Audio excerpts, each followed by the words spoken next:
team balances judgment with data and analysis in a disciplined, respectable way. Sebastien is a thought leader on asset allocation.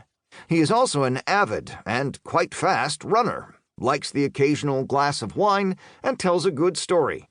As to this last point, I think you'll agree as you learn more about him, his story, and multi-asset investing in this book. Rob Sharps, Head of Investments and Group CIO, Rowe Price. Part 1. Return Forecasting. Many skeptics will argue that the hypotheses behind the model can't be verified, and therefore we can't use it in practice. But our goal is not to describe all the complexities of real life. Rather, we want to provide tools to help decision-making. If the model improves the odds that we'll make the right decisions, then we should use it. JPP. A note to listeners. I've included quotes by JPP throughout this book. I will reveal this author's identity in the conclusion. Several years ago, I was half asleep at a small quantitative research conference when an interesting discussion took place. A fundamental portfolio manager, in other words, a heretic among quants, asked the presenter, somewhat rudely, whether all portfolio optimization models were in fact completely worthless, in light of the GIGO critique. The question brought an immediate silence to the room. Perhaps the easiest way to annoy a quant is to bring up the GIGO critique. GIGO stands for garbage in, garbage out. The questioner was arguing that because we can't estimate expected returns with any reasonable level of confidence, garbage in, the output of portfolio optimization models will always be wrong, garbage out. There is validity to this critique in that portfolio optimization models often give a false sense of precision, and ultimately there's no such thing as financial alchemy. A calculator can't turn bad inputs into the right answer. Portfolio optimization models are, broadly speaking, sophisticated calculators. The presenter was Dr. Bernd Scherer, a highly regarded thought leader who straddled the worlds of academia and investment practice for many years. Dr. Scherer was jet-lagged. He'd just flown in from overseas, and he was not in the mood for a philosophical discussion on the GIGO critique.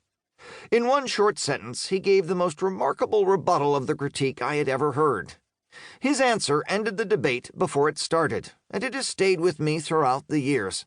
I must admit, I've used it a few times myself. He said, "If you don't think you can estimate expected returns, you shouldn't be in the investment business." Investing is mostly about forecasting returns.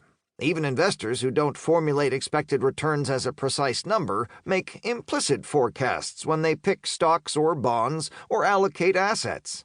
These implicit forecasts aren't precise, but they require a view on directionality, up or down, outperform or underperform, and, to a certain extent, magnitude, as reflected in position sizing. Even proponents of risk parity, more on this topic in Chapter 14, make implicit return assumptions when they equalize risk contributions in their portfolio. Of course, there's more to the story. We must balance our return expectations against risk, and we must think about correlations, goals, time horizon, risk tolerance, liabilities, and so on. But to echo Dr. Scherer, it's hard to call yourself an investor if you don't think you have insights about expected returns. There are many ways to estimate expected returns, from fundamental to quantitative approaches and everything in between. Over the years, I've worked with fundamental investors who broadly dismiss quantitative models as naive, usually on the basis that the models rely on past data. Also, I've worked with quants who think fundamental approaches lack rigor and amount to a collection of made-up stories. Most successful investors are less dogmatic, and their views lie somewhere between these two extremes. They believe that a combination of powerful quantitative data analysis and fundamental, forward-looking judgment leads to the best outcomes. The challenge, of course, is how to marry fundamental and quantitative approaches. I will make suggestions in this chapter. But first, the criticism that quantitative expected returns are flawed because they use historical, as opposed to forward-looking, information merits a rebuttal. As for GIGO, the critique used to make my blood pressure spike. During